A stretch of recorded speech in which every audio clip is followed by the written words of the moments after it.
తాకట్టులో ఉన్న బంగారాన్ని విడిపించి ఆ రోజున్న మార్కెట్ ధర కట్టి మిగిలిన డబ్బును మీకు అందిస్తుంది ఎస్వీఎస్ గోల్డ్.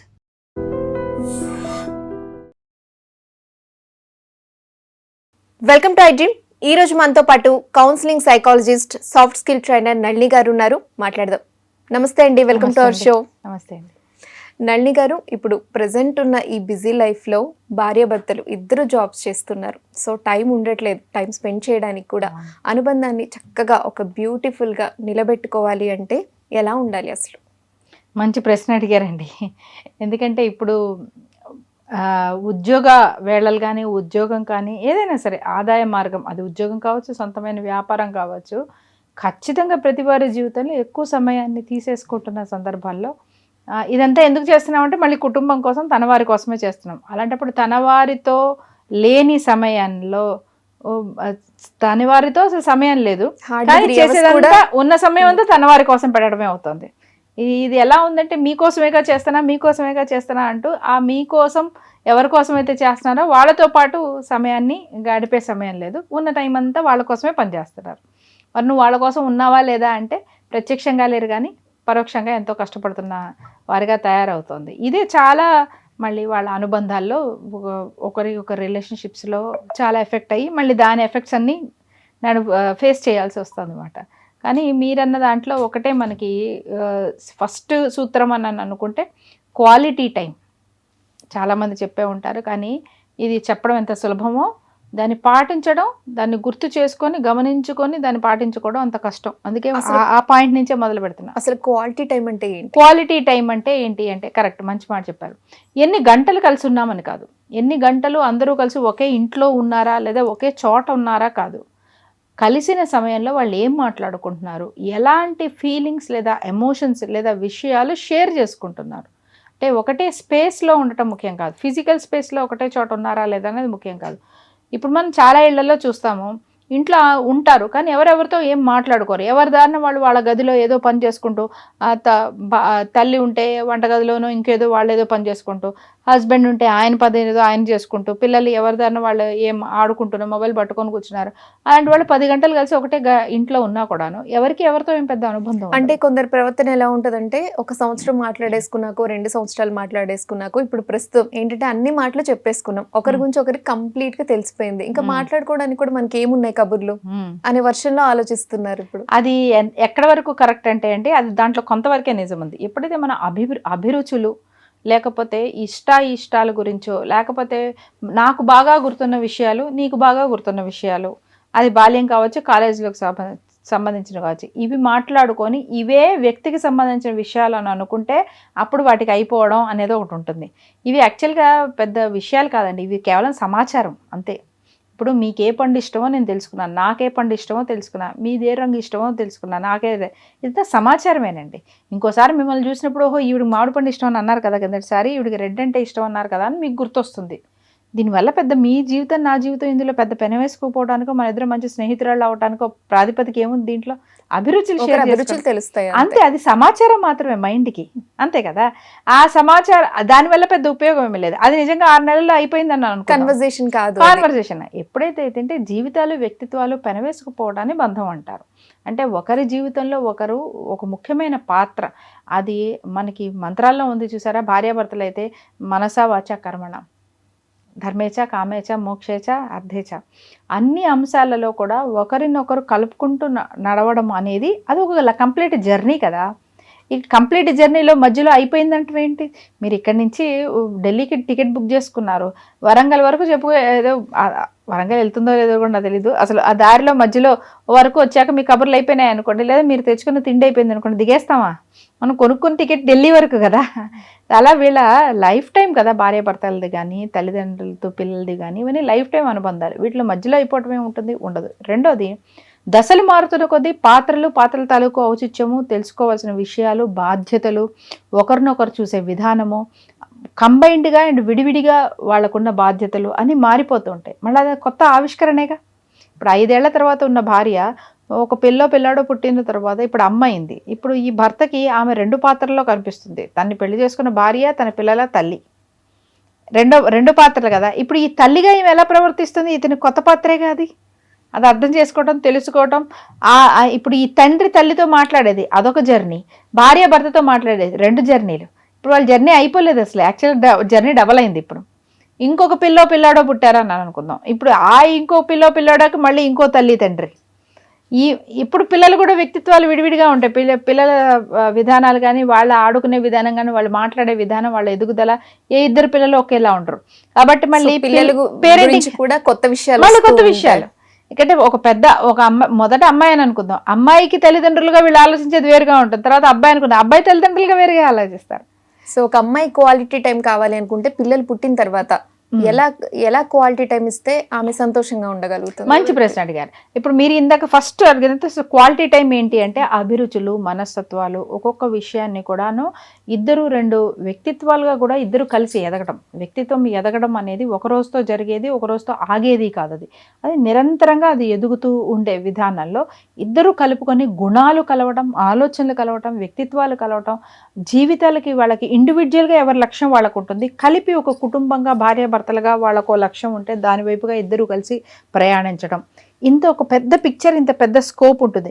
వీటికి సంబంధించి విషయాలు మాట్లాడుకుంటూ, వీటికి సంబంధించి అభిప్రాయాలు పంచుకుంటూ, ఒకరితో ఒకరు ఫిజికల్గా అలాగే మెంటల్గా, సైకలాజికల్గా, ఒకరికొకరు ఎమోషనల్గా తోడున్నారు అనే విషయాలని ఒకరికొకరు సపోర్ట్ ఇచ్చుకునే విధంగా బిహేవ్ చేస్తారు సరే, దట్ ఈస్ క్వాలిటీ. అంటే ప్రతిరోజు చెప్పుకోవాల్సి వస్తుందా? చెప్పుకోవాల్సిన అవసరం ఉందా? కొన్ని ప్రతిరోజు చెప్పుకున్నా నష్టం లేదు.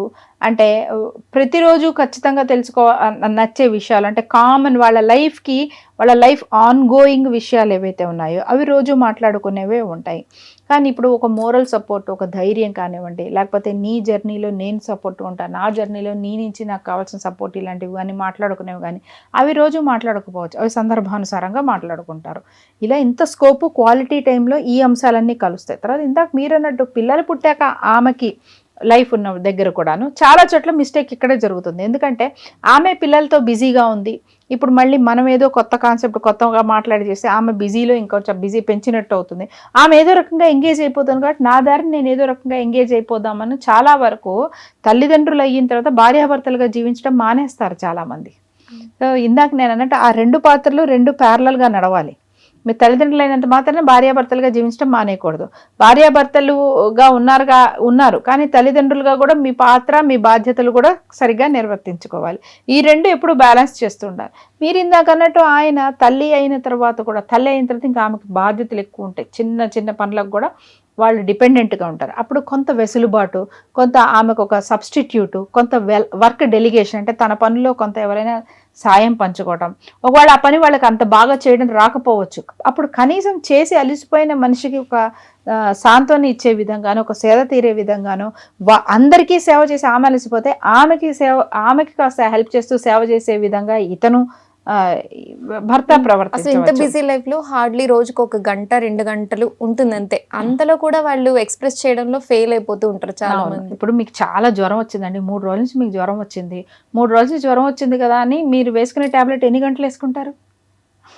గంటలు అదే టాబ్లెట్ చిన్న చిన్న ముక్కలు చేసుకొని తింటూ ఉంటామా? టక్కన టాబ్లెట్ 1 సెకండ్లో వేసుకుంటాం, అది లోపలికి వెళ్ళి పనిచేస్తుందా లేదా కదా? ఒక మంచి మాట, ఒక మంచి అభిప్రాయం, ఒక మంచి ఆలోచన, ఒక మెచ్చుకోలు, ఒక ప్రేమతో కూడుకున్న మాటలు, ఒక చక్కటి స్పర్శ, ఒక ప్రేమతో కూడిన స్పర్శ, కలిసి కూర్చొని మాట్లాడుకునే ఒక 4 కబుర్లు, మంచి విషయాలు, వీటికి ఎంతసేపు కావాలి కదా? మీరేమి ఒక 24 గంటల రోజుని బాగా చేయడానికి అంతే కదా సరిపోతుంది. మీరే చూడండి, ఇవాళ పొద్దున మీరు ఏదో ఇటు రావడానికి బాగా రెడీ అయిపోతున్నారు, మీరు అనుకోని ఒక కాల్ వచ్చింది మీకు ఏదో ఫ్రెండ్ నుంచి, నా మ్యారేజ్ కుదిరింది, నాకు ఫలానా ఇది అంటున్నారు, that will make you happy. ఈ రోజంతా మీరు అదే ఒక హ్యాపీనెస్తో, మీరు నిజంగా ఆమె మంచి కోరుకునే వ్యక్తి అయితే ఆమె మంచి న్యూస్ చెప్పిన వెంటనే మీ డే కంప్లీట్గా హ్యాపీగా స్టార్ట్ అవుతుంది. అది ఎంతసేపు ఉంటుంది ఆ ఫోన్ కాల్? 5 నిమిషాలు ఉంటుందేమో, 10 నిమిషాలు, బట్ మీ 24 గంటల్ని అది సంతోషపరిచిందా లేదా? అదేవిధంగా ఎనర్జీ బూస్టర్స్గా పనిచేయాలి ఇద్దరు, ఎమోషనల్ సపోర్ట్గా మాట తీరు అంతే, రీఛార్జ్, ఒకళ్ళకొకళ్ళు రీఛార్జ్. అది ఏదైనా కావచ్చు, అది ఫిజికల్ ఎనర్జీ కావచ్చు, సైకలాజికల్ ఎనర్జీ కావచ్చు, ఎమోషనల్ సపోర్ట్ కావచ్చు, గుడ్నెస్ కావచ్చు, అప్రిసియేషన్ కావచ్చు, లేకపోతే హోప్ కావచ్చు. ఒక్కొక్కసారి పిల్లలతో అయిపోయింది, నా జీవితంతో సర్వనాశనం అయిపోయింది, ఏం కాకుండానే ఆ అమ్మాయి కనిపించవచ్చు. అనిపించినప్పుడు అతను ఆ ఎంత చక్కగా ఆమె తన రోల్స్ని ఎంత చక్కగా నిర్వర్తిస్తుందో అనేది ఒక అప్రిసియేషన్ ఆమె రోజుకి ఒక అర్థవంతమైన దీన్ని తీసుకొస్తుంది. అలా ఒకసారి భర్త, నీకేమ్మా నువ్వు హాయిగా పిల్లల్ని పెట్టుకుని అవి చేసుకుని నువ్వు ఇంట్లోనైనా చచ్చి చెడి బయట నేను చేస్తున్నాను, ఆ బాస్ ఇలా అన్నాడు, వీడి ఇలా అన్నాడు, వాడాలన్నాడు, వాళ్ళకు ఫ్రస్ట్రేషన్ ఉంటుంది. అప్పుడు లేడీ అప్రిషియేట్ చేయాలి. మీరు పడే కష్టం ఏదైతే ఉందో, నిజమే మేము ఇంత కంఫర్టబుల్గా ఇక్కడ ఉంటున్నామంటే అది మీరు పడే కష్టం వల్ల అని, వాళ్ళ పడే కష్టానికి ఒక విలువ ఉంది అనే విషయాన్ని చెప్పినప్పుడు నా వాళ్ళ కోసం ఎంతైనా కష్టపడగలను అని మళ్ళీ రెండో రోజు వాళ్ళు మళ్ళీ అంతే స్ఫూర్తితో మొదలు పెడతారు. అంతే తప్ప వాళ్ళు ఆల్రెడీ ఫ్రస్ట్రేషన్తో వచ్చిన తర్వాత వీళ్ళు ఇంట్లో వాళ్ళు ఉండి ఫ్రస్ట్రేషన్ అయ్యి నువ్వు బయటికి వెళ్దాం అన్న వెంటనే ఆయన బయటికి ఇప్పుడేం బయటకు వద్దంటే, నీకే నువ్వంతా బయట తిరిగావు, ఇంట్లో ఉండి నేను చచ్చిపోతున్నానని ఈయనని, ఆయన నీకెప్పుడు బయట తిరగటమే, బయటంతా తిరిగి ట్రాఫిక్లో పడి ఇప్పుడే వచ్చాను, 4 నిమిషాలు నేను రెస్ట్ అయినా తీసుకోవద్దని ఈయన అనుకొని ఇలా ఎవరి ఫ్రస్ట్రేషన్లు వాళ్ళు చేసుకుంటున్నప్పుడు వాదాలు పెరిగి ఇబ్బంది అవుతుంది. ఒకరికొకరు ఎనర్జీ హౌసెస్లా ఉండాలి. ఒకళ్ళు ఫ్రస్ట్రేట్ అవుతున్నప్పుడు ఒకళ్ళు కన్సోల్ చేయాలి. ఒకళ్ళు బోర్ అయిపోయి అక్కడే ఉండి అదే ప్లేస్లో ఉండి చేస్తున్నప్పుడు ఇంకొకళ్ళు వాళ్ళకి రిఫ్రెషింగ్గా ఉండాలి. ఇద్దరు ఒక సమానత్వం కూడా చాలా మంది 50-50 అంటే అది మళ్ళీ వేరేలా అనుకుంటున్నారు. సమానత్వం అంటే వీళ్ళు ఫీల్ అవుతున్న విషయం వాళ్ళు కూడా ఫీల్ అవుతారు అని గ్రహించగలగడమే సమానత్వం కదా. నిజంగా అది సమానత్వం. అది ఒక్క రోజులో రాదండి. ప్రాబ్లం ఏమవుతుందంటే ఇలా ఈ మధ్య కాలంలో అంటే నాకు సూటబుల్ పర్సన్, నా మెంటాలిటీకి సూట్ అయ్యే పర్సన్, నాకు సరిపోయే పర్సన్, ఇవన్నీ ఏవో ఒక చెక్ లిస్ట్ లాగా పెట్టేసుకుని ఇదేం సూపర్ బజార్లో ఒక పాజిటివ్ పర్సన్, ఇతనికి భార్యను గౌరవించాలి, ఆ తర్వాత ఇట్లా ఉండాలి అనేది సూపర్ బజార్లో దొరికే వస్తువులు కాదు. మనం చెక్ లిస్ట్ రాసుకొని చేయటాను. మనుషులు ఇది కమ్ యాజ్ ప్యాకేజ్. కొన్నిట్లో హై ఉంటాయి పాయింట్స్, కొన్ని విషయాలు వాళ్ళకి తెలియకపోవచ్చు, ఒకసారి కూడా తెలియకపోవచ్చు. So I'm ready to Recompose అంటే reframe my self according to the partner అని ఇద్దరికీ ఉండాలి, సమానంగా ఉండాలి. నేను ఇలాగే ఉంటాను, నువ్వే వచ్చి మొత్తం అంతా మారిపోయి నాకు అనుకూలంగా ఉండు అన్న తేడా కొట్టేస్తుంది. లేకపోతే నేను నా ఇల్లు వదిలేసి వచ్చాను, నేను ఇంత త్యాగం చేసి నా ఇల్లు నా పుట్టింటిని అంతే వదిలేసి వచ్చాను, ఇంతకంటే నేను త్యాగం చేయాల్సిన అవసరం లేదు, కాబట్టి మొత్తం నా ప్రకారంగా నువ్వు మారు అనే అమ్మాయి అన్నా కూడా ఇక్కడే ఎక్కువ తేడాలు కొట్టేస్తాయి. అలా కాదు, మీరు ఏ నేపథ్యాల నుంచి అయినా రావచ్చు కాక, కానీ ఇద్దరికి అనుకూలంగా కొంత రీకన్స్ట్రక్షన్ చేసుకోవాల్సిన అవసరం ఉంటుంది. ఇది ఒక్క రోజుతో జరగదు, అది ఎక్స్ప్లోర్ చేయాలి. అంటే వచ్చినప్పుడు మనిషి ఎలా ప్రవర్తిస్తారో తెలుసుకోవాలి, నయం చేసుకోవాల్సిన మార్పులు ఏంటో అర్థం కావాలి. కొన్ని ప్రయత్నిస్తారు, అవి బెడిసి కొట్టచ్చు, కొన్ని కలిసి రావచ్చు. నెక్స్ట్ ఎంపథైజ్ చేయడానికి కూడా కొంత టైం పడుతుంది. ఇమీడియట్గా ఓహో వీళ్ళకి ఇదా కావాల్సింది, వీళ్ళు ఈ విషయంలో ఇలా హైపర్ అవుతున్నారా, ఈ విషయంలో వీళ్ళు ఇలా ట్రిగ్గర్ అవుతున్నారా, ఇదా వీళ్ళు అసలు ఒప్పుకోలేని విషయము, అరే ఇది చేస్తే వీళ్ళ ప్రాణం ఇంత హాయిగా ఉంటుందా, వీళ్ళకి ఇంత సుఖంగా ఉంటుందా, ఇవన్నీ ఎక్స్ప్లోర్ చేసి వాళ్ళ స్థానంలో ఉండి ఆలోచించడానికి ఇద్దరికి కొంత టైం పడుతుంది. ఏదేమైనా ఇద్దరికి ఒకరి గురించి ఒకరికి కంప్లీట్ గా తెలియడానికి ఎంతకాలం పడుతుంది? ఖచ్చితంగా కొంత టైం పడుతుంది. ఇంత అని కొలత ఏమి ఉండదండి. ఇప్పుడు ఖచ్చితంగా ఓ సంవత్సరం పైన ఖచ్చితంగా పడుతూ ఉంటుంది. ఎందుకంటే కొత్తలో అందరం చాలా కర్టసీగా ఉంటాం. మెల్లగా కొంచెంసేపు అయిన తర్వాత, ఇప్పుడు ఈ రోజు మొదటిసారి మీరు మా ఇంటికి వచ్చారా, కూర్చున్నారండి, బాగుందా అండి, పిల్ల ఉందండి, మంచినీళ్ళు ఉందా అంటే 10 రోజులు అయిన తర్వాత మంచినీళ్ళు నల్లి గారి మంచినీళ్ళు అంటే అక్కడ ఉంటాయి కదా మంచినీళ్ళు తీసుకో అంటా నేను. ఈ రోజు నేనే వచ్చి మీకు గ్లాస్ ఇచ్చిన దాన్ని అక్కడ ఉన్నాయని నీకు తెలిసినప్పుడు వెళ్ళి తీసుకోవాలి కదా అని ఎలా ఉంటారు అనేది అర్థమవుతుంటుంది. అండ్ కొన్ని ఇంకా కొత్త కాదు కదా, కొన్ని ఆల్రెడీ తెలుస్తూ ఉంటాయి, కొన్ని చనువు వల్ల వస్తాయి, కొన్ని ఇది మన ఇద్దరి స్పేస్ అన్నప్పుడు ఇద్దరిది కదా బాధ్యత అనేది అర్థం అవుతూ ఉంటుంది. సో కొంత పాతబడిన తర్వాత, కొంత అంటే ఇద్దరికి చాలా విషయాలు తెలిసిన తర్వాత అప్పుడు వాళ్ళు కొత్తగా వాళ్ళదైన ప్రపంచాన్ని కట్టుకోవడం మొదలు పెట్టాలి. ఆ ప్రపంచంలో ఏముండాలి, అంశాలు ఏమేమి ఉండాలి, ఏమేమి ఉండకూడదు, ఇవి వాళ్ళిద్దరూ అర్థం చేసుకోవడానికి ఖచ్చితంగా కొంత సమయం పడుతుంది కదా. అలా కాకుండా ఎప్పుడైతే చెక్ లిస్ట్ లాగా చేసుకొని ఒక రిజిడ్ చెక్ లిస్ట్ చేసుకొని ఎవరికి వాళ్ళు పెట్టుకుంటున్నారో, ఇప్పుడు ఈ చెక్ లిస్ట్ లో ప్రకారంగా ఉందా లేదా అని ఒక ప్రోగ్రెస్ రిపోర్ట్ రెడీ చేసుకుంటుంటారు. ఈ రోజు చాలా కాలం అవుతుందంటే ప్రోగ్రెస్ రిపోర్ట్ రెడీ చేసి కూర్చుంటారు అన్నమాట. దీంట్లో ఎక్కడ కొన్ని తేడాలు కొడుతున్న కొద్దీ అమ్మ ఇది నాకు సూటబుల్ కాదు అని చెప్పి ఇంకా సూటబుల్ కాదు అన్న దృష్టిలోనే చూస్తూ ఉండటం వల్ల చాలా ఇబ్బంది అవుతున్నాయి. అసలు కొంత అంటూ ట్రావెల్ చేయాలి. ఆ ట్రావెల్ చేసినప్పుడు నిజంగానే ఎప్పుడైతే మరీ హింసించటము, ఇతరుల అభివృద్ధికి మరొక పార్ట్నర్ అసలు అడ్డం పడిపోయి వాళ్ళ జీవితాన్ని నరకప్రాయం చేసే ఎలాంటి మెంటాలిటీ ఉంది అనుకునే దగ్గర ఎక్కువ టైం తీసుకోకూడదు. అప్పుడు ఖచ్చితంగా ఆ టాక్సిటీ నుంచి బయటకు వచ్చేసేయాలి. కానీ అలా కానప్పుడు అభిప్రాయాలు లేకపోతే ఆలోచనలో అలవాట్ల తేడాలు ఉన్నప్పుడు ఖచ్చితంగా వాళ్ళు రీఫ్రేమ్ రీకన్స్ట్రక్ట్ చేసుకోవడానికి అవకాశం ఉంటుంది. టైం పడుతుంది. ఆ టైం వాళ్ళు ఇచ్చుకోవాలి, ఆ రిలేషన్షిప్కి ఇవ్వాలి. అసలు నిజమైన టాక్సిసిటీ అంటే ఏంటి? టాక్సిసిటీ పలు రకాలు ఉంటాయండి. ఒకటి అంటే మనిషికి నీడ్స్లో బేసిక్గా మనకి తిండి, కూడు, నిద్ర, బట్టలు, ఇవి బేసిక్ నీడ్స్. ఇవి మనిషికి ఇందులో ఏ ఒక్కటి లేకపోయినా అసలు రోజు గడవదు. బేసిక్గా నీడ్స్. ఆ పైన మెయిన్గా మనిషికి కావాల్సింది ఒక సేఫ్టీ కావాలి, సేఫ్టీ అండ్ సెక్యూరిటీ, భద్రతా భావం ఒకటి ఉండాలి. భద్రతా భావం ఉన్న తర్వాత ఆ తర్వాత వాళ్ళకి నీడ్స్లో కావాల్సింది ఏంటంటే ఒక విలువ, గౌరవము, కొంత కంఫర్ట్స్, కొన్ని అంటే అక్కడ వాంట్స్ స్టార్ట్ అవుతాయి. అక్కడి నుంచి కొంత వాంట్స్ స్టార్ట్ అవుతాయి. ఎక్కడైతే మీకు బేసిక్ అవసరాలు ఆ తర్వాత ఒక సెక్యూరిటీ అక్కడ ఉన్నప్పుడే కొంత కుదుట పడతారు మనుషులు. కాస్త ఉన్న ప్లేస్లో కుదుట పడతారు. భార్యాభర్తలు ఇద్దరు కూడా ఇప్పుడు మీరు అన్నట్టు టాక్సిసిటీ ఎక్కడి నుంచి వస్తుంది అంటే అండి, వీటిలో ఈ అవసరాలలో కొన్నే ఇచ్చి మిగిలిన కొన్ని ఇవ్వకుండా, ఈ ఏవైతే ఇచ్చిన వాటిల్లో ఉన్నాయో వాటిని ఇస్తున్నాను కదా అని చెప్పి మిగిలిన వాటిని ఇవ్వకుండా, అందకుండా కూడా ప్రయత్నిస్తూ ఒకరి ఉనికికి ఒకరి అభివృద్ధికి అడ్డం పడిపోతున్న సమయంలో అది నీడ్స్ అనుకోండి, ఓపెన్గా చెప్పగలుగుతారు. కానీ ఎప్పుడైతే సేఫ్టీ లేదు, విలువ లేదు, లేకపోతే ఒక డెఫినిషన్ లేదు, వాళ్ళ ఎదుగుదలకు వీళ్ళు పూర్తిగా అడ్డం పడుతున్నారు అనే దగ్గర, ఫర్ ఎగ్జాంపుల్ ఇప్పుడు ఒక భర్త భార్యకి భోజనమే పెట్టడం లేదనుకోండి, అది క్లియర్గా చెప్పచ్చు.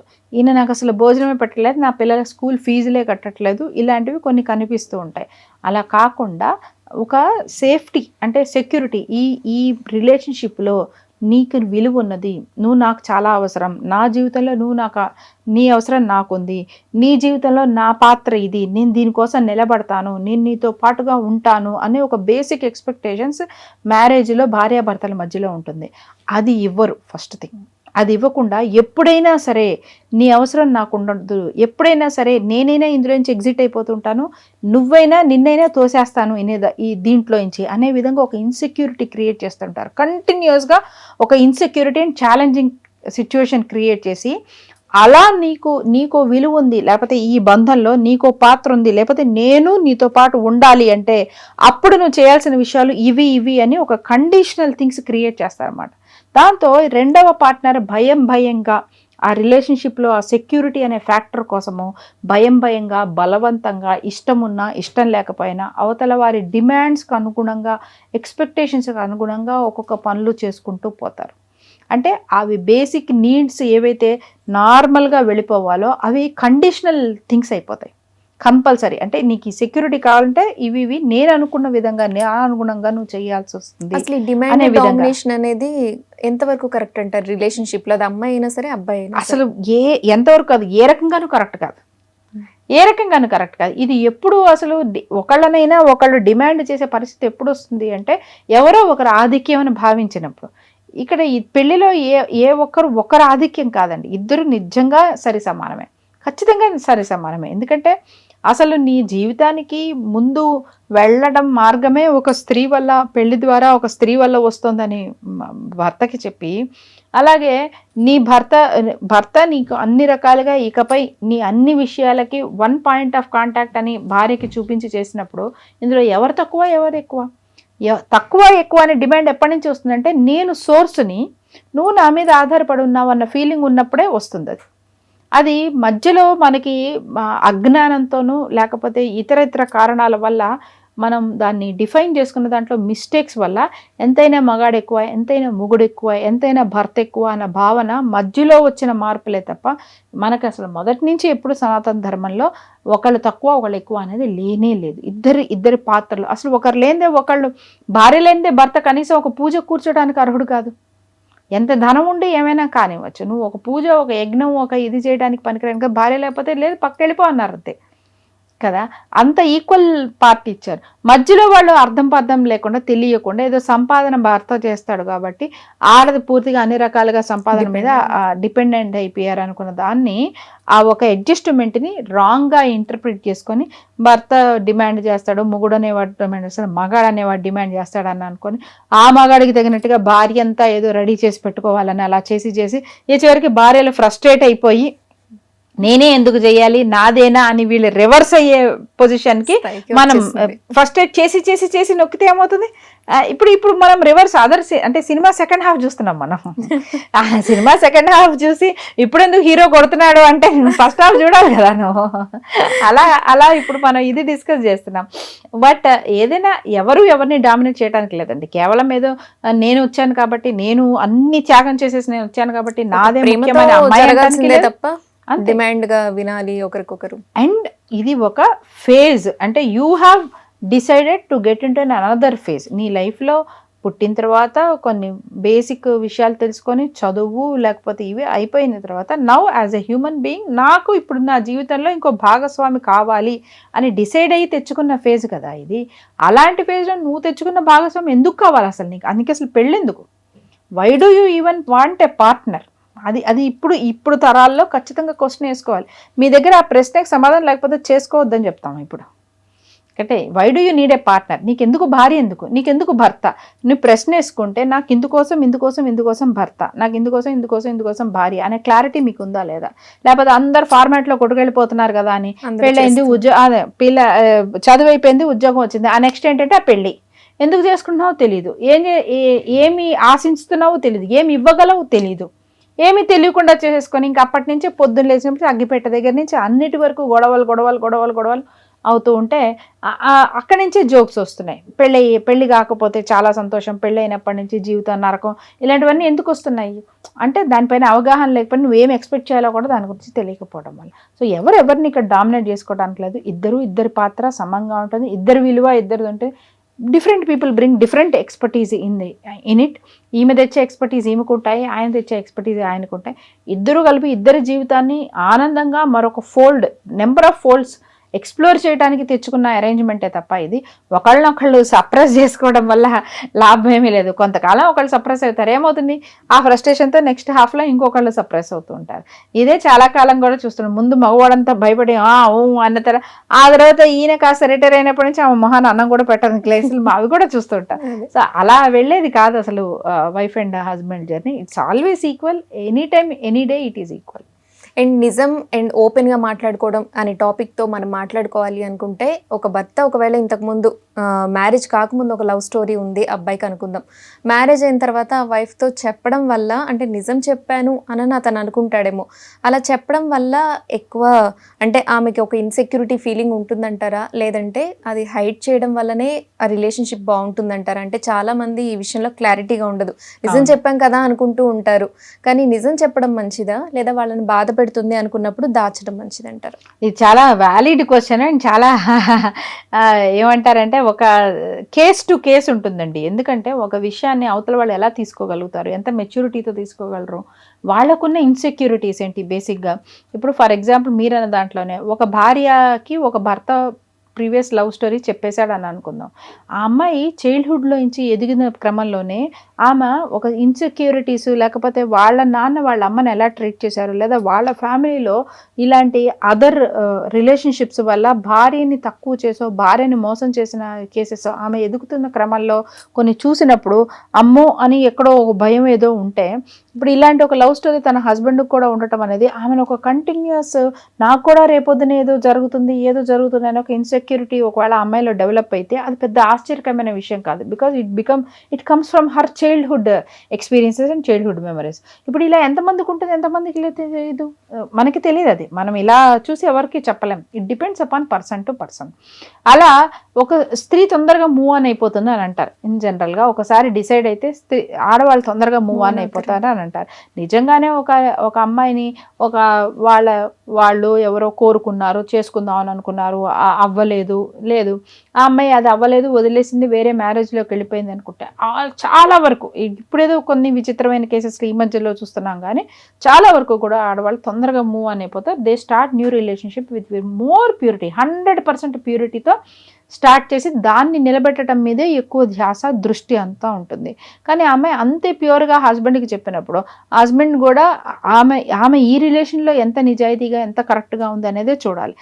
మాటికి నీకు అక్కడ అనుకున్నారు కదా, నువ్వు ఆ పర్సన్ అనుకున్నా, ఆ పర్సన్ కనిపించినప్పుడల్లా, ఊర్లోనూ ఫంక్షన్స్లోనూ కనిపించినప్పుడల్లా ఎప్పటికప్పుడు ఇప్పుడు అతను అయ్యి ఉంటే మంచి హస్బెండ్ అయ్యి ఉండేవాడా, నేను మంచి హస్బెండ్నా అని తిన మైండ్లోనే ఏదో కంపారిజన్ సెట్ చేసుకొని టార్చర్ పెట్టి అబ్బాయిలు చెప్తే అమ్మాయిలు కొంచెం వదిలేస్తారేమో అనుకోవచ్చు, కానీ అమ్మాయిలు చెప్పినప్పుడు మాత్రం అబ్బాయిలు దీన్ని చాలా సీరియస్ గా తీసుకుంటారు. ఇది ఎక్కడి నుంచి వస్తుందంటే మగవాడు ఇట్లా పర్ఫెక్ట్ గా ఉండాలి, భార్యకు అన్ని ఒక రోల్ మోడల్ అంటే భర్త, ఏ రకాలుగా ఎలా చూసుకున్నా తప్ప భర్త కంటే ఇంకొక ఇంపార్టెంట్ పర్సన్ ఆమె జీవితంలో ఇంకోళ్ళు ఉండనేయకూడదు, భర్తకు మించి ఆమె ఎవరిని గొప్పగా చూడకూడదు, భర్తకు మించి ఇంకెవరికి ప్రేమ ఇవ్వకూడదు, భర్తకు మించి ఇంకొక ఆలోచన ఉండకూడదు, ముట్టుకున్నా, నిలబడ్డా, టైం స్పెండ్ చేసినా, ఇంకో చోటకి వెళ్ళినా అసలు భర్త తప్ప ఇంకా అసలు ప్రపంచంలో ఇంకా మగవాళ్ళందరూ మైనస్ అయిపోయారండి. మొగుడు ఒక్కడే మగవాడు, మిగిలిన వాళ్ళందరూ కూడా మగవాళ్ళ దృష్టిలో కాదు అనే లెవెల్కి ఆడవాళ్ళు ఆలోచించాలనే లెవెల్కి మన వాళ్ళు ఆడవాళ్ళకి ఇది మంచిది, సంస్కృతి సంప్రదాయం, ఇది లిస్టు, ఇదే అది అని పెట్టి చేసేసారు. దాని ఏంటంటే మగవాడికి ఎంతసేపు ఇప్పుడు మావాడు నన్ను అదే లెవెల్కి చూస్తుందా లేదా, ఏదో ఒక విషయంలో చూసారా బాగానే కారు వేసుకొని వచ్చారన్న, అయితే ఏంటి ఇప్పుడు నిన్ను కారులో తిప్పట్లేదని నువ్వు అనుకుంటున్నావా? వీళ్ళల్లో ఉన్న ఇన్సెక్యూరిటీస్నే వీళ్ళు అవతల వాళ్ళు ఆ ఇన్సెక్యూరిటీ పరంగా వీళ్ళని తక్కువ చేస్తున్నారు, యువతల వాళ్ళని ఎక్కువ చేస్తున్నారు అని చెప్పి కొంత పొగిడిన, కొంత వాళ్ళు పొగిడే దృష్టిలోనే చెప్పారో, ఊరికే అబ్జర్వేషన్ దృష్టిలో చెప్పారో తెలియదు. ఇదే మగవాడు తన బావగారు మంచి ఇల్లు కొంటేనో, మంచి కారు కొంటేనో గర్వంగా చెప్పుకుంటాడు. అదే భార్య తన తమ్ముడు గురించో లేకపోతే ఇంకెవరి గురించో, మావాడు ఇలా కారు కొన్నాడు, మావాడు ఇల్లు కొన్నాడు అంటే అయితే ఏంటి ఇప్పుడు నేను చేతగాని వాడిని అంటున్నావా అంటారు. మీకు అర్థమవుతుంది చెప్పేది. అదే వాళ్ళ బావగారు ఎవరు కొనుక్కున్నాను, తన అక్కో చెల్లెలో సంతోషపడుతుంది కాబట్టి అది గొప్పగా, మా బావ కొన్నాడు, మా బావ పొలం కొన్నాడు అని గొప్పగా చెప్పుకుంటారు. అది మగవాడేగా. అదే తన భార్య ఇంకొక మగవాడి గురించి మాట్లాడితే మాత్రం వీళ్ళు ఇన్సెక్యూర్ ఫీల్ అయిపోతారు. బేసిక్గా ఈ గేమ్ అంతా, this game is all about our own insecurities. Same ఆడవాళ్ళు అలాగే చేస్తారు. వాళ్ళక్క ఏదైనా చేసుకుంది, వాళ్ళక్క ఏదైనా కొనుక్కుంది, వాళ్ళక్క ఏదైనా చేసుకుంది చాలా సహృదయంగా చూస్తారు. అదే వాళ్ళ ఆడపడిచి ఏదైనా కొనుక్కుంది అంటే అబ్బో ఈమె ఇక్కడ తింటోంది, అక్కడ తింటోంది, ఆమెకు 2 రకాలుగాను కలిసి వస్తుంది, నాకు 2 రకాలుగాను లేదని ఫీల్ అయ్యే ఆడవాళ్ళు ఉన్నారు. So it's all about your own insecurities. అందుకే చాలా సందర్భాల్లో కూడా నీ మీద నువ్వు వర్క్ చేయి, నీ ఇన్సెక్యూరిటీస్, నీ ప్రాబ్లమ్స్, నీ వాటి మీద నువ్వు వర్క్ చేసుకుంటూ ఉంటే చుట్టుపక్కల ఉన్న వాటి మీద కంపారిజన్ తగ్గుతుంది. ఇప్పుడు ఈ విషయాల్లో అయినా సరే చెప్పడం ఎందుకైనా కరెక్ట్, అంటే నిజాయితీగా చెప్పడం ఎందుకైనా కరెక్ట్. కానీ అవతల వారి మానసికత ఏంటది గమనించుకొని ఏ పాయింట్లో లేదా వాళ్ళు మానసికంగా ఆ బలంగా ఉన్నప్పుడు చెప్పాలి. 1, 2 నిజంగా నువ్వు చెప్తున్నప్పటికీ నువ్వు చెప్పే సమయానికి నువ్వు నిజంగా 100% ప్యూర్గా దాని నుంచి మూవ్ అవుట్ అయిపోయి రావాలి. అండ్ ఇప్పుడున్న పరిస్థితుల్లో కొంచెం చెప్తే ఎలాగో కొంచెం జరిగింది కదా అన్నట్టు ఇంకా పూర్తిగా కూడా ఊహించుకునే పరిస్థితి ఉంటుందో. కొంతమంది అది గొప్పగా భావిస్తారు. నేను కొన్ని కౌన్సిలింగ్ కేసెస్ లో కూడా చూస్తాను, అది చాలా గొప్పలాగా నా లవ్ నాదే, దాని ప్లేస్ అయితే పోదు, నీ స్థానం అయితే నీదే అని ఇలా ఏదో గొప్ప కోసం చెప్తారు. అది ఎప్పటికీ కాదనలేము. అలా ఎలా ఉంటుందండి ఇది? అలా ఉన్నప్పుడు వైఫ్ ఎప్పుడు కూడా దాన్ని యాక్సెప్ట్ చేయలేదు. ఈవెన్ హస్బెండ్ కూడా వైఫ్ అలా చెప్తే హస్బెండ్ యాక్సెప్ట్ చేస్తారా? నాకు చేసుకోవాలనుకున్నాను, నా ప్రేమ నాదే, కానీ ఇప్పుడు నువ్వు మొగుడు వచ్చావు కాబట్టి నీతో నా కాపురం నాదే అని వైఫ్ అంటే హస్బెండ్ ఎక్స్పెక్ట్ చేస్తారా? చేయరు. కానీ కొన్ని కేసెస్ చూసాం, హస్బెండ్ అనేది గొప్పగా నా లవ్ అన్నప్పుడు ఖచ్చితంగా అమ్మాయికి ఇన్సెక్యూరిటీ ఉంటుంది, ఖచ్చితంగా ఉంటుంది. ఎందుకంటే any time she can come back and ఆ ఎమోషనల్ బాండ్ ఏదైతే ఉందో అది మళ్ళీ రీకన్స్ట్రక్ట్ అవుతుంది అనే ఒక ఇన్సెక్యూరిటీ ఉంటుంది. సో దాని ఉద్దేశం సొల్యూషన్ చెప్పొద్దని కాదు. నేను అనేది ఏంటంటే ఇప్పుడు నువ్వు ఖచ్చితంగా ఆ జరిగింది ఏదో గతహ అయిపోయింది, ఇప్పుడు కొత్త లైఫ్ స్టార్ట్ చేసినప్పుడు 200% ఈ పార్ట్నర్కే నువ్వు మనసా వాచా కర్మన ఈ పార్ట్నర్కే ఎబేడ్ అయ్యి ఉండాలి, ఆ నిబద్ధతతో ఉండాలి అనే ఒక కమిట్మెంట్ ఇద్దరికి ఇచ్చుకోవాలి, ముందు ఆ బంధానికి ఇచ్చుకోవాలి. అంతే. అంత పూర్తిగా మూవ్ అయిపోయి అదే దమ్ము ధైర్యంతో హస్బెండ్కైనా వైఫ్కైనా చెప్పగలగాలి. ఎంత దమ్ము ధైర్యం ఉండాలంటే మళ్ళీ అదే పర్సన్ వాళ్ళంతట వాళ్ళే వచ్చి కనిపించినా కూడా నీకు ఒక పాత్రలా కనిపించాలి తప్ప మళ్ళీ తన మురళి మళ్ళీ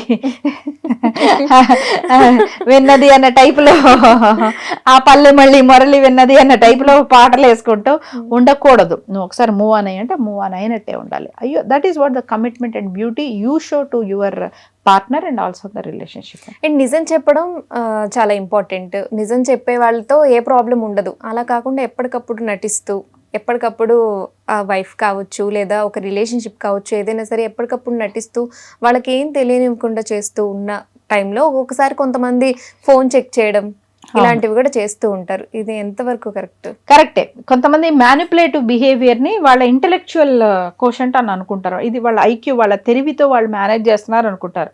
కానీ బేసిక్గా వాళ్ళు చేసేది మ్యానిపులేటివ్ నేచర్. అంటే ఒకదాన్ని మూసి ఒకదాన్ని మరోలా ప్రొజెక్ట్ చేసి చేయడం అనేది నిజాయితీ ఉండదు. అంటే వీళ్ళు మనకి చెప్పట్లేదు, ఏవో జరుగుతుంది అక్కడ బయట, సో మనకే చెప్పట్లేదు, అది అబ్బాయి కావచ్చు అమ్మాయి కావచ్చు చెప్పట్లేదు అని చెప్పి వీళ్ళని సీక్రెట్ గా వీళ్ళని తెలుసుకోవాలని ట్రై చేయడము, ఫోన్ చెక్ చేయడం. ఇది ఎక్కడి నుంచి వస్తుందంటే అండి, భార్య అన్న పాత్ర భర్తకి ఇంత చేస్తే చాలు, భర్త అన్న పాత్ర భార్యకి ఇవి చేస్తే చాలు. అంటే ఉండటానికి ఇల్లు, కట్టుకోవడానికి బట్టలు, పిల్లలకి ఫీజులు లేదా చేయడం, ఇంతవరకు చాలు, భర్తగా నా పాత్ర అయిపోయింది, ఇంకా మిగతాది ఏదైనా అది నా సొంత జీవితం అనే విధంగా భర్త ఆలోచించినప్పుడు ఈమెకి ఏమేమి ఇవ్వాలో బేసిక్ నీడ్స్, ఇందాక అన్నట్టు ఆ నీడ్స్ వరకు ఇచ్చేస్తున్నాను కదా, ఇప్పుడు నువ్వు నన్ను క్వశ్చన్ చేయడానికి లేదు, ఎందుకంటే నీకు కావాల్సిన నీకు ఇస్తున్నాను కదా, నువ్వు నన్ను బేసిక్గా క్వశ్చన్ చేయొద్దు. మిగతా నా వరల్డ్ ఏదో, నాది ఒక సీక్రెట్ ఆర్ ప్రైవేట్ వరల్డ్ ఏదో ఉంది అని అనుకున్నప్పుడు దాన్ని అలానే సీక్రెట్గా ఉంచే ప్రయత్నంలో వీళ్ళని మ్యానిపులేట్ చేస్తూ ఉంటారు.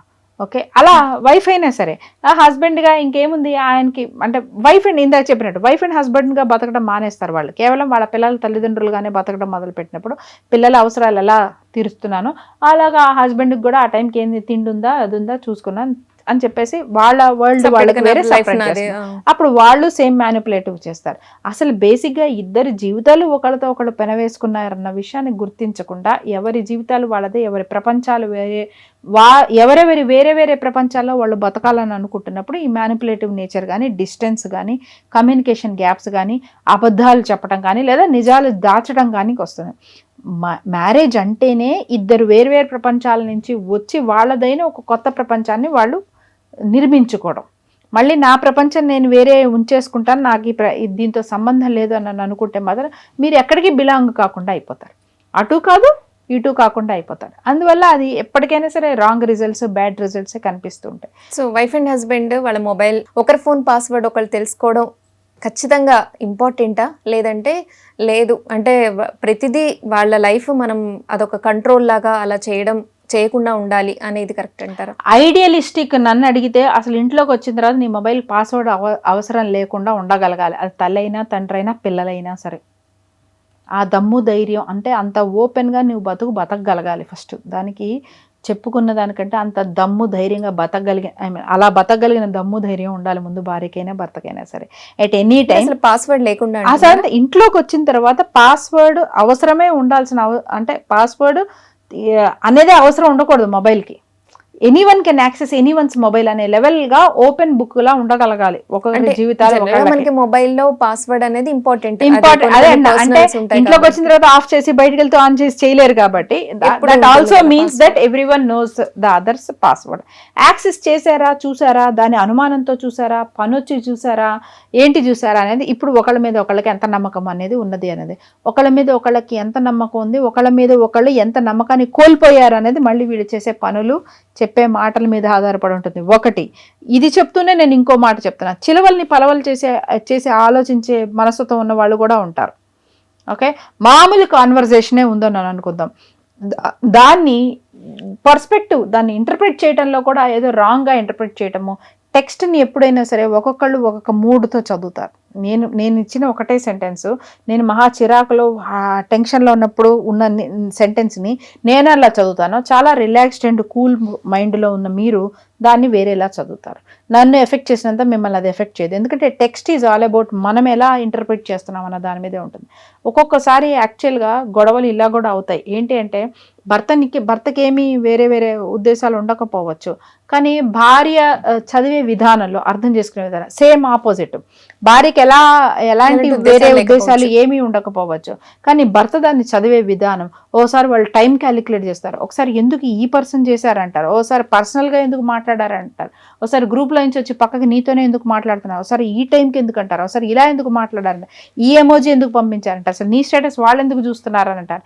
ఇలా again this a game of their own insecurities. వాళ్ళల్లో ఉన్న ఇన్సెక్యూరిటీస్ని వాళ్ళు సమాధానాలు ఇందులో వెతుకునే కనెక్ట్ చేసి, ఎక్కడో సంబంధం లేని రెండు విషయాలను కనెక్ట్ చేసుకుని మోకాలకి బొడిగుంటికి వాళ్ళు కనెక్ట్ చేసుకొని గొడవలు చేసుకుంటూ ఉన్నప్పుడు, నువ్వు నిజంగా అంత టెక్స్ట్ చదవాలని అనుకున్నప్పుడు నీ భార్య క్యారెక్టర్, నీ భార్య మనస్తత్వం మీద నీకు పూర్తి అవగాహన ఉండి, ఆమె చదివితే దాన్ని ఎలా చదువుతుందో నువ్వు కూడా అంతే ఇదిగా చదవగలుగుతున్నంత కెపాసిటీ వరకు వచ్చావా నువ్వు. అంతేగాని నీదైన విధానాల్లో నువ్వు చదివేస్తాను, దానికి మళ్ళీ చిరవలు పడవలు చేసి నేను 100 రకాలుగా ఆలోచిస్తాను, ఇప్పుడు నీ వీటన్నిటికీ ఆమె సమాధానం చెప్పాలి అంటే ఎవరైనా ఫ్రస్ట్రేట్ అయిపోతారు. అలాంటప్పుడు ఏం చేస్తారు, ఆబ్వియస్గా పాస్వర్డ్ పెడతారు. అర్థమవుతుంది కదా. Same goes with lady also. అమ్మాయిలకైనా అంతే. ఆమె చెప్తే నువ్వెందుకు చేసావు, ఇప్పుడు ఈ బ్యాగ్ నువ్వెందుకు చూసి పెట్టావు, అయితే ఈ బ్యాగ్ నీ సెర్చ్ హిస్టరీలో ఉందంటే నాకెందుకు కొని పెట్టావంటే, ఓహో అయితే ఆమె కొనటానికి నాకు కొన్నావా, ఇలాంటివన్నీ వేసి ఎంతవరకు సమాధానం చెప్పగలుగుతారు ఎవరైతే. అర్థం చేసుకునే విధానం లేకపోబట్టి లేకపోబట్టి అసలు నా భర్త ఒక స్త్రీతో ఇక్కడ ఈ విషయం మాట్లాడుతున్నారంటే ఇందుకోసం మాట్లాడుతున్నారు, ఇక్కడ వరకు వెళ్తుంది అనే లెవెల్కి ఇద్దరి అండర్స్టాండింగ్ కానీ ఇద్దరి ప్రయాణం కానీ ఉండాలి. సో ఎక్కువ కాన్సన్ట్రేషన్ ముందు వాళ్ళిద్దరి ప్రయాణం, వాళ్ళిద్దరి అండర్స్టాండింగ్ మీద పెట్టుకోగలగాలి.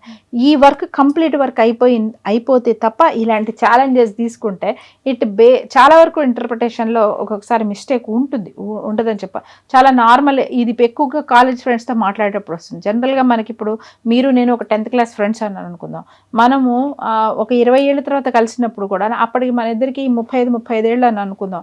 కానీ మన ఇద్దరం 35 ఏళ్ళప్పుడు మనం కలిసినా మాట్లాడుకునేటప్పుడు 35 ఏళ్ళ వాళ్ళ మాట్లాడుకోవడం, మన ఇద్దరం ఫ్రెండ్షిప్లో 15 ఏళ్ళప్పుడు ఎలా ఉన్నామో అలా మాట్లాడుకుంటాం. ఇది బేసిక్ హ్యూమన్ సైకాలజీ అది.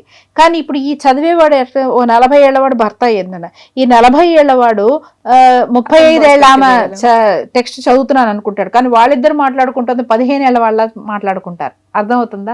ఇక్కడంతా మొత్తం కమ్యూనికేషన్ గ్యాప్ అయిపోతుంది. దానివల్ల చాలా వరకు ఇంటర్ప్రిటేషన్స్ మిస్టేక్ వస్తాయి. ఇప్పుడు వచ్చి నీతో ఇలా మాట్లాడటం ఏంటి అని అనుకుంటా. వాళ్ళ కాన్వర్జేషన్ వాళ్ళు చిన్నప్పుడు ఎట్లా మాట్లాడుకుంటున్నారో వాళ్ళు అలా మాట్లాడేస్తారు. ఇలాంటి ఒక చిన్న మెచ్యూరిటీస్, చిన్న అండర్స్టాండింగ్, కొంత అనుమానం లేకుండా అనుమానం ప్లేస్లో ఒక నమ్మకం ఉండటము బేసిక్గా. అలాగే మన పర్సనాలిటీని మనం ఎలా నిలబెట్టుకున్నాం అన్నది కూడా ఆధారం. ఎంతకీ నేను చేసేది నేను చేస్తాను, నువ్వు మాత్రం పాజిటివ్గా ఆలోచించంటే అది కరెక్ట్ కాదు కదా. నువ్వు ఎలా నిలబెట్టుకున్నావు, నీ మాట, నీ ఆలోచన, నీ వాల్యూస్, నీది కూడా ఎలా నిలబెడుతున్నావు అన్న దాని మీదట నువ్వు అదే కన్సిస్టెన్సీ మెయింటైన్ చేస్తుంటే పార్ట్నర్కి కూడా ఒక దృష్టి వస్తుంది. ప్రపంచం ఏం చెప్పినా కూడా వీళ్ళు నాకు తెలుసు ఏం చేస్తారో అనే ఒక లెవెల్కి వాళ్ళ అండర్స్టాండింగ్ వస్తుంది. అది ఎప్పుడు వస్తుంది, నీ క్యారెక్టర్లో కన్సిస్టెన్సీ ఉన్నప్పుడు. సో బేసిక్గా మన క్యారెక్టర్ మీద చాలా దృష్టి పెట్టాలి. భార్యాభర్తలు ఇద్దరి క్యారెక్టర్స్ అర్థం చేసుకోవడం మీద దృష్టి పెట్టాలి.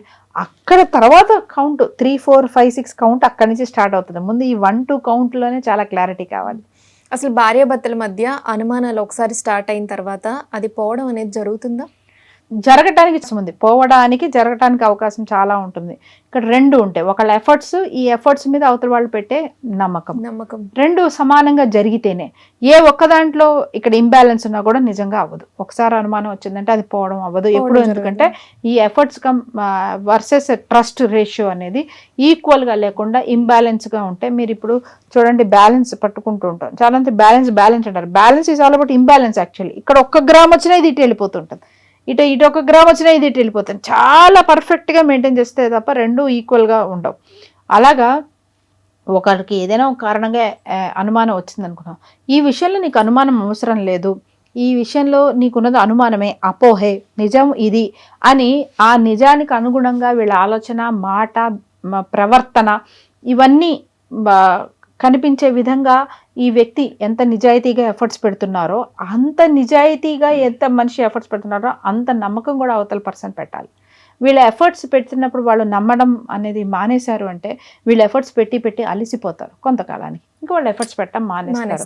అప్పుడు వాళ్ళు ఏదైతే మొదటి నుంచి వాళ్ళ అనుమానంలో ఉన్నారో ఆ అనుమానమే నిజము అనే ఒక ఫిక్స్డ్ దీనికి వచ్చేస్తారు, నమ్మకంతో వస్తారు.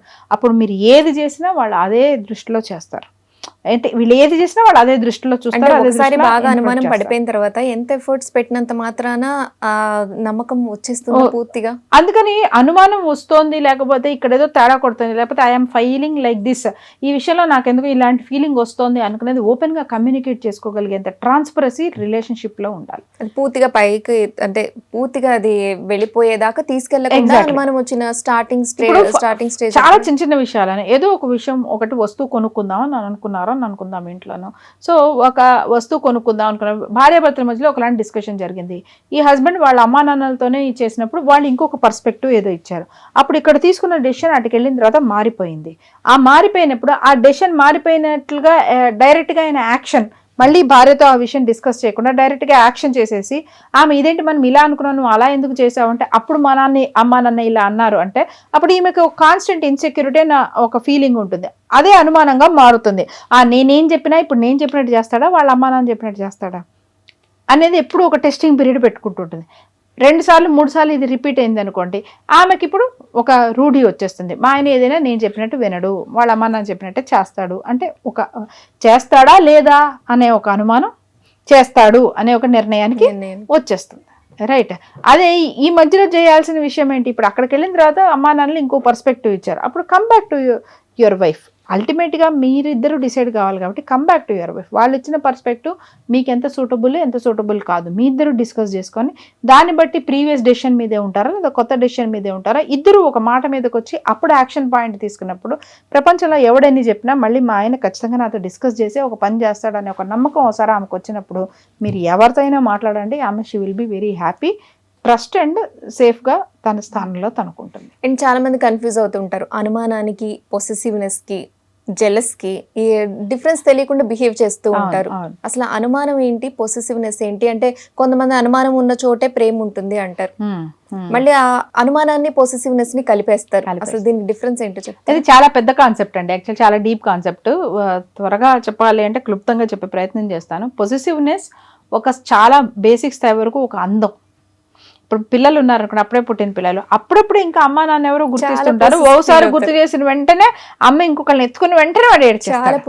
ఎంత పొసెసివ్ గా ఉంటారు, అది ముద్దుగానే ఉంటుంది, క్యూట్ గానే ఉంటుంది కదా. అలాగా నా భార్య అని అనుకున్న తర్వాత ఆ భార్య ఒక రీజియన్ లోకో, ఒక mental are physical are emotional space loco ఇంకో పర్సన్ వచ్చేస్తున్నారంటే, ఒక భర్తకు ఒక క్యూట్ పొసెసివ్నెస్ ఉంటుంది, ఆ లేడీకి కూడా ఒక క్యూట్ పొసెసివ్నెస్ ఉండాలి. అక్కడ వరకు అది cuteness and that ads beauty to the relationship. కానీ అల్టిమేట్లీ గుర్తుపెట్టుకోవాల్సింది ఏంటంటే, రెండు ఇండివిజువల్ గ్రోనప్స్, ఎవరి జీవితం, ఎవరి పరిస్థితి, ఎవరి ఆలోచన, ఎవరి బంధాలు, ఎవరి బాధ్యతలు, వాళ్ళ జీవితంలో నువ్వు రాక ముందు కూడా వాళ్ళకున్న బంధాలు, వాళ్ళ బాధ్యతలు, వాళ్ళకి ఇచ్చుకున్న ప్రామిసెస్, ఇవన్నీ ఉంటాయి. అంటే నేను సిబ్లింగ్స్, పేరెంట్స్కి సంబంధించి చెప్తున్నాను.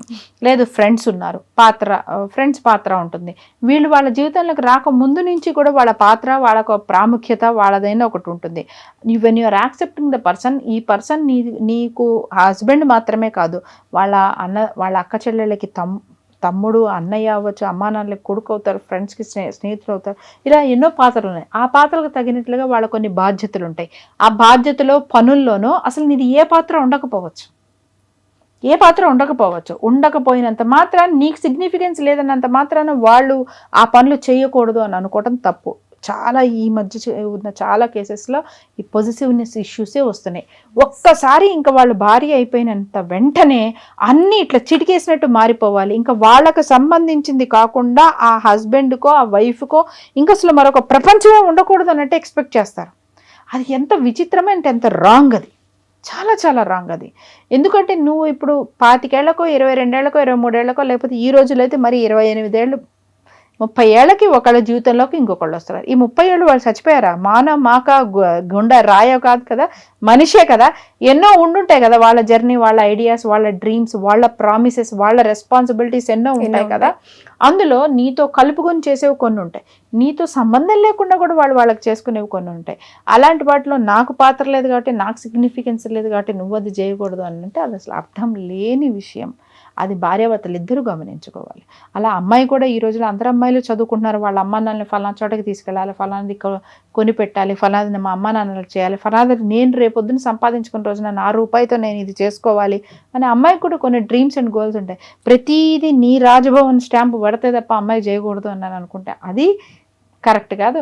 అలాగే అబ్బాయికి సంబంధించి కూడా ఇప్పుడు నేను రాకుండా నువ్వు నాతో రాకుండా వాళ్ళతో ఎందుకు వెళ్తున్నావు, నాతో టైం స్పెండ్ చేయాల్సినప్పుడు నువ్వు వాళ్ళతో ఎందుకు ఉంటున్నావు, వాళ్ళ దగ్గరికి ఎందుకు వెళ్తున్నావు, అది నేను ఎక్కర్లేదు కానీ నువ్వు చేసుకుంటావా, ఇలా అమ్మాయిలు కూడా అలా పెట్టకూడదు. వాళ్ళ ప్రపంచంలో కూడా వాళ్ళని ఎదగనివ్వాలి, వాళ్ళ ప్రపంచంలో వాళ్ళకున్న బాధ్యత. పొసెసివ్ వరకు మాత్రం క్యూట్ గా ఉంటుంది, ఇవన్నీ పెరిగిపోయినప్పుడు మాత్రం రకరకాల అనుమానాలు. ఇవి పొజిటివ్నెస్ నుంచి కాదు, ఇది ఏంటంటే ఒక హఠం మాట. అంటే నాకు తెలియని నేను లేని ప్రపంచం నీకు ఇంకోటి ఉండకూడదు అనే ఒక మొండితనం, అది ఓవర్ పవరింగ్ నుంచి వస్తుంది. We should never over power our self in any one's life. ఎవరి జీవితంలో ఇంకోళ్ళు ఎవరు కూడా వాళ్ళకంటే ఎక్కువ పాత్ర ఎవరిది కాదు. నా జీవితంలో నాకు ముఖ్యమైన పాత్రలు ఎవరైనా ఉంటారేమో కానీ నా జీవితంలో నేనే ఫస్ట్ ముఖ్యమైన పాత్రని, నా తర్వాతే ఎవరైనా. ఆ సత్యాన్ని ఎవరు విస్మరించకూడదు. అలా మీ జీవితంలో మీరు నాకు ఎంత ముఖ్యులు, స్నేహితురాలు అవ్వచ్చు, లైఫ్ పార్ట్నర్ అయినా సరే, మీదైనా ఒక జీవితం ఉంటుంది కదా. మీ ఏదైనా జీవితంలో మీరు పుట్టి మీరు బతికి మీరు చచ్చిపోతారు కదా. అలాంటప్పుడు మీరు ఎదుగుతున్న క్రమంలో, చదువుతున్న క్రమంలో, ఫలానా వాళ్ళని చూసినప్పుడు ఇన్స్పైర్ అవుతున్న సమయంలో మీదైనా గోల్స్, మీదైనా డ్రీమ్స్, మీవైనా కొన్ని విషయాలు ఉంటాయి. నేను ఇంకొక పర్సన్ ఎంత పార్ట్నర్ అయినంత మాత్రాన మీ జీవితాన్ని మొత్తాన్ని ఓవర్ పవర్ చేయకూడదు. అసలు మనం మరొకరి జీవితంలో అంత ఓవర్ పవరింగ్ క్యారెక్టర్గా మనం ఉన్నాము అనేది కూడా కరెక్ట్ ఊహ కాదు, అసలు సరైన ఊహ కాదు. వాళ్ళ జీవితంలో వాళ్ళే హీరో అవ్వాలి, వాళ్ళనే ఎదగనివ్వాలి, వాళ్ళే షైన్ అవ్వాలి. మన జీవితంలో మనం షైన్ అవ్వాలి. You live and let live others. వాళ్ళ జీవితంలోనూ నువ్వే షైన్ అయ్యి, నీ జీవితంలోనూ నువ్వే షైన్ అయ్యి ఇక వాళ్ళు ఎప్పుడు ఉంటారు. So individually everybody should shine, grow and వాళ్ళ ఐడియల్ సిచ్యువేషన్కి వెళ్ళగలిగే స్థాయికి మన సహకారం మాత్రమే తప్ప వాళ్ళ బతుకు నువ్వు బతకలేవు, వాళ్ళ బతుకు ఎలా ఉండాలో నువ్వు శాసించలేవు. శాసించడం తప్పు, అది అమ్మాయి అయినా సరే అబ్బాయి అయినా సరే.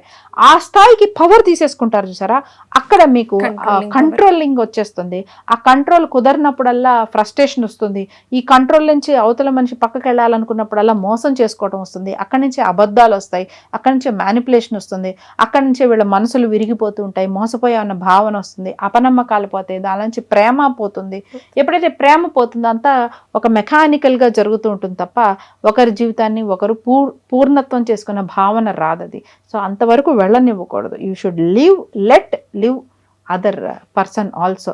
వాళ్ళ జీవితాలు, వాళ్ళ లక్ష్యాలు, వాళ్ళకు అనుగుణంగా వాళ్ళు ఎదగటానికి మనం పార్ట్నర్గా ఎంత హెల్ప్ చేస్తాం, మనం ఎదగడానికి వాళ్ళు పార్ట్నర్గా ఎంత హెల్ప్ చేస్తారు. So coexist, co live and grow together and develop together to become a great and bigger things then what you can actually achieve. ఇద్దరు సపోర్ట్తో ఇండివిజువల్గా ఇంతే ఎదగలిగిన వాళ్ళు ఇద్దరు సపోర్ట్ చేతిలో ఇంకా ఎంతో ఎదగలిగినలాగా ఉండాలి తప్ప ఒకళ్ళ మీద ఒకళ్ళు పాదాలు వేసుకుంటూ వెళ్ళిపోతే ఇద్దరు డెస్ట్రాయ్ అయిపోతారు. అలాగే భార్యాభర్తల మధ్య అయినా సరే, లవర్స్ అయినా సరే, రోజు ప్రేమ చూపించుకోకుండా ఎప్పుడో ఒక రోజు వాళ్ళ యానివర్సరీ రోజో లేదా బర్త్డే రోజో అప్పుడు సర్ప్రైజ్లు ఇచ్చుకోవడము, గిఫ్ట్స్ ఇచ్చుకోవడము, అలా చేస్తూ రోజు ప్రేమ చూపించుకోకుండా ఉండడం, ఇది వాళ్ళకి ఎక్కువ ఆనందాన్ని ఇస్తుందా లేదా సర్ప్రైజెస్ కోరుకుంటుంటారా? అంటే సాటిస్ఫాక్షన్ అనేది ఉండదు కదా ఎవరికైనా సరే, అమ్మాయిలకైనా సరే అబ్బాయిలకైనా సరే. అంటే ఇలా ప్రేమ చూపించేటప్పుడు మాకు ఇదేదో అది ఇవ్వట్లేదు ఇది ఇవ్వట్లేదు అని ఫీల్ అవుతూ ఉంటారు. సో ఎలా ఉండాలి? సో ఇది కూడా ముఖ్యమైన విషయం ఏంటంటే, irrespective of what world and others define your relationship, భార్యాభర్తలు ఇద్దరు వాళ్ళదైన ఒక లవ్ లాంగ్వేజ్ ఎక్స్ప్లోర్ చేయాలి. ఇండివిజువల్గా కూడా ప్రతి మనిషికి ఒక లవ్ లాంగ్వేజ్ ఉంటుంది. నాకు ఒకరి పట్ల ప్రేమ అనేది కలిగితే ఆ ప్రేమ నేను ఎలా వ్యక్తపరుస్తున్నాను, అవతల మనిషికి కూడా అలా ఉంటే ఒక లవ్ లాంగ్వేజ్ ఉంటుంది. కొంతమంది చాలా మెకానికల్గా పెరిగారు, వాళ్ళకి అసలు ఆ లవ్ ఎక్స్ప్రెస్ చేయడం, లవ్ లాంగ్వేజ్ ఎక్స్ప్రెస్ చేయడం కూడా లేదు అని అనుకున్నప్పుడు then you create that kind of love in your relationship that they get a point that they express it. అంటే ఆ ఎక్స్ప్రెషన్ అనేది వాళ్ళ ఒక behaviour. Basically expression is a behavioural thing. Express చేయటం అనేది ఒక communication, verbal and non verbal communication. I love you అని చెప్పేస్తే అది verbal communication, I love you అని చెప్పకుండానే లవ్ని ఎక్స్ప్రెస్ చేస్తే అది non verbal communication. Basically communication is a skill అంటే ఒక బిహేవియర్తో వచ్చేది అది. సో దాన్ని తేవచ్చు, అది నర్చర్ చేసుకోవచ్చు. ఎవడు పుట్టుకతోనే అలా ఉండరు, అందరూ తర్వాత ఎక్కడో మధ్యలోనో కొంతమంది సినిమాల నుంచి చేసుకుంటారు, కొంతమంది ఫ్రెండ్స్ నుంచి చూస్తారు, ఇంకొకళ్ళు అంతే తప్ప ఎవరైనా నేర్చుకోదగిన విషయమే. నాకు అలవాట్లేదు, మా ఇళ్లలో ఇలాంటివన్నీ లేవు అంటే అదేమి వచ్చే నోములు అలాంటివి కాదు, మీ ఇంట్లో అలవాటు ఉంటేనే మీరు చేయడానికి. It's an individual thing. So love language అనేది ఖచ్చితంగా ఎవరికి వాళ్ళు, అవును ఇంటికి నేను ప్రేమ వస్తే ఎలా ఎక్స్ప్రెస్ చేస్తాను, నా కోపాన్ని నేను ఎలా ఎక్స్ప్రెస్ చేస్తాను, నాకు ఒక విషయం ఇష్టం లేకపోతే నా డిసప్పాయింట్ని ఎలా ఎక్స్ప్రెస్ చేస్తానని ఒక సెల్ఫ్ అవేర్నెస్, స్వీయ అవగాహన ప్రతి వ్యక్తికి ఉండాలి. అది ఆడైనా మగైనా. తర్వాత రిలేషన్షిప్లోకి వచ్చిన తర్వాత ఒకరి పట్ల ఉన్న ఒకరి లవ్ని వాళ్ళు ఎలా ఎక్స్ప్రెస్ చేసుకుంటున్నారనే ఒక లవ్ లాంగ్వేజ్ని ఇద్దరూ కలిసి ఎక్స్ప్లోర్ చేసుకోవాలి. ఇది వేరే వేరే వాళ్ళతో సంబంధం లేదు. ప్రాబ్లం ఏమవుతుందంటే సోషల్ మీడియా మీకు దానికి ఒక 100 డెఫినేషన్లు ఇస్తుంది. ఇలా తెస్తే లవ్, అలా చేస్తే లవ్, ఇలా అడిగితే లవ్, అలా అడగకపోతే అది లవ్ కాదు, ఇలా అడిగితే నార్సిస్టు, అలా అడిగితే శాడిస్టు, ఇవన్నీ ఏవేవో సోషల్ మీడియా ఇచ్చేటప్పటికి ఈ మనదైన ఒక ఎక్స్ప్లోర్ చేసుకునే పద్ధతి లేకుండా అవన్నీ చెక్ లిస్టులుగా తీసుకున్నారు. అదన్నీ అసలు ఇగ్నోర్ చేసేయాలి కంప్లీట్గా. మీకు వచ్చిన పర్సన్ వారి కమ్యూనికేషన్, వారి పద్ధతి బట్టి మీదైనా ఒక లవ్ లాంగ్వేజ్. అది ఒక్కొక్కసారి హగ్స్ కావచ్చు, ఒక్కొక్కసారి కిసెస్ కావచ్చు, ఒకసారి వర్బల్ కావచ్చు, ఒక్కొక్కసారి ఒకరితో ఒకరు ఉండటం కావచ్చు. It may be some times only holding hand అవ్వచ్చు. ఒకసారి కలిసి కూర్చొని ఒక కాఫీయో టీయో తాగొచ్చు. ఒక్కొక్కసారి జస్ట్ నిద్ర లేస్తూ ఫస్ట్ ఆ మనిషి మొహం చూడాలని అనుకోవటం కావచ్చు. ఇవన్నీ లవ్ లాంగ్వేజ్. లవ్ లాంగ్వేజ్ అంతే కదా, మనకి తెలియదు. చాలా సార్లు మనం అనుకుంటూ ఉంటాం వీళ్ళు ఏం మాట్లాడుకున్నారు, వీళ్ళు ఒక లవ్ లెటర్ ఇచ్చుకోలేదు, ఓ రోజు ఐ లవ్ యూ కూడా చెప్పుకోలేదని మన ముందు జనరేషన్లో వాళ్ళు అనుకుంటాం. మీరు గమనించండి, కానీ వాళ్ళలో ఒక్కళ్ళు జ్వరం వచ్చి మంచం మీద పడుకున్నారంటే రెండో వాళ్ళకి అసలు కాలుగాలిని పిల్లల్లా తిరుగుతూనే ఉంటారు. వాళ్ళకి అసలు తోచదు, ఒక్క మాట తోచదు. ఎందుకంటే ఆ భార్య మంచం మీద పడుకుందంటే ఇంక భర్తకు అసలు ప్రాణం వెలవెల్లాడిపోతూ ఉంటుంది అన్నమాట. ఆమె అలా తిరుగుతూ ఉండాలి, అంతే మొత్తం కామ్ అయిపోయినట్టు. అంటే వాళ్ళు లేకుండా ఒక రోజుని వీళ్ళు డిఫైన్ చేసుకోలేరు, ఊహించుకోలేరు. అందుకే ఆమెను ఎక్కడికి వెళ్ళనివ్వరు. మీ అమ్మకు కుదరదు, మీ అమ్మకి ఆరోగ్యం బాగుండదు అని ఆవిడ మీద చెప్తారు. కానీ ప్రాబ్లం ఆవిడ మీద కాదు, ఆవిడ లేకుండా ఆయన ఉండలేడు మాట. ఇప్పుడు జనరేషన్ లోనే ఉండగలుగుతున్నారు, కానీ అప్పటి వాళ్ళు అసలు ఉండేవాళ్ళు కాదు. అందుకే వాళ్ళు ఎంతైనా సరే, ఎంత కాపురమైనా సరే ఇద్దరు కలిసి అలానే చేసుకుంటూ వర్బల్ గా కూడా ఏం చెప్పాల్సిన అవసరం లేదు. అక్కడ మనిషి నిద్ర లేచారు, మంచం కుయ్యమంది అంటే ఇక్కడికి ఇవిడికి అర్థమైపోయేది కాఫీ కలపాలని. అసలు కమ్యూనికేషన్ అంత అద్భుతంగా కూడా ఉంటూ జరిగాయి. సో అది కూడా ఒక love language. Silence is also a love language. Just holding hand is also language. One eyesight is also language. కాకపోతే ఇది నీ లవ్ లాంగ్వేజ్ అని మీ పార్ట్నర్కి అర్థమై చావాలి. నేనేదో నా లవ్ లాంగ్వేజ్ నేను చేయలేదా, నేను చెప్పలేదా, నేను చూసా కదా, నేను అప్పుడు పట్టుకొచ్చా కదా, నేను దింపా కదా అంటే ఈ దింపడము, తీసుకురావడము, చూసుకోవడము నా లవ్ లాంగ్వేజ్ అనే విషయం పార్ట్నర్కి అర్థం కాదు. So that is what we say in communication is not what you tell, communication is what others understand. So నీ భార్యకి అది కన్వే అవుతుందా లేదా, చాలు. నీ భార్య కన్వే అయిందంటే చాలు. ప్రపంచంలో ఎవడ మీరు వ్యాలంటైన్స్ డే చేసుకున్నారా, మీరేం చేసుకున్నారా, ఎవడు అడిగినా మీరు సమాధానం చెప్పకపోయినా మీకు బాధ లేదు. ఇప్పుడు అదొక గోల్ అయిపోయింది. ఇన్స్టా పోస్టులు పెట్టాలి, ఫోటో పెట్టాలి, దానికి రాయాలి, దానికి పెద్ద ఒక లేఖ రాయాలి, మళ్ళీ అది మళ్ళీ వీళ్ళకి ఆ లాంగ్వేజ్ లేకపోతే అది మళ్ళీ చాట్ జీపీటీని అడుగుతారు. సో అది కూడా పోస్ట్ చేసుకునే వాళ్ళు కూడా నిజంగా ఆ రోజున అంతే అండ్ ఒక్కొక్కసారి అలా చేసుకొని లాస్ట్ ఇయర్ ఇంకా ఎక్స్ట్రా ఏం చేయాలి, ఈస్టర్ ఎక్స్ట్రా చేయాలి. అంటే మీ కాన్సన్ట్రేషన్ అంతా మీ లవ్ ని డెవలప్ చేసుకున్న దానికంటే కూడా ప్రపంచానికి మా లవ్ ఇది అని చూపించడం మీద మీ ఎక్కువ ఫోకస్ అయిపోతుంది. అంటే you are trying to convince people that you have a great love. ఎవరిని కన్విన్స్ చేయాలి మీరు కదా. ఇది పెడుతున్న కొద్ది ఏమవుతుందంటే ఇయర్ బై ఇయర్ ప్రతిసారి మీరు నెక్స్ట్ ఏం చేయాలి అన్న మీద ధ్యాసలో ఈ ప్లానింగ్లోనే అయిపోతుంది. ప్లానింగ్లో ఎవరికి ప్రూవ్ చేస్తున్నారు, మీకు మీరు ప్రూవ్ చేసుకుంటున్నారా, ప్రపంచానికి ప్రూవ్ చేస్తున్నారా? సో ఎప్పుడైనా ఆ క్వశ్చన్, నువ్వు ఏం చేస్తున్నావు, ఎందుకు చేస్తున్నావు అని ఒక ప్రశ్న వేసుకుంటే దానికి ముందు నీకు కన్విన్సింగ్ ఆన్సర్ కావాలి. దాని ఆన్సర్ వాళ్ళ కోసం వీళ్ళ కోసం అంటే నీ క్వశ్చనే రాంగ్ అసలు ఫస్ట్. అది వీళ్ళిద్దరూ చేసుకొని, వాళ్ళిద్దరూ నిజంగా ప్రేమ ఉన్న వాళ్ళైతే అసలు ప్రపంచాన్ని చూపించుకునేది మెల్లమెల్లగా గ్రాడ్యువల్గా తగ్గిపోతూ ఉంటుంది. తగ్గిపోయి they will be more comfortable in their own spaces.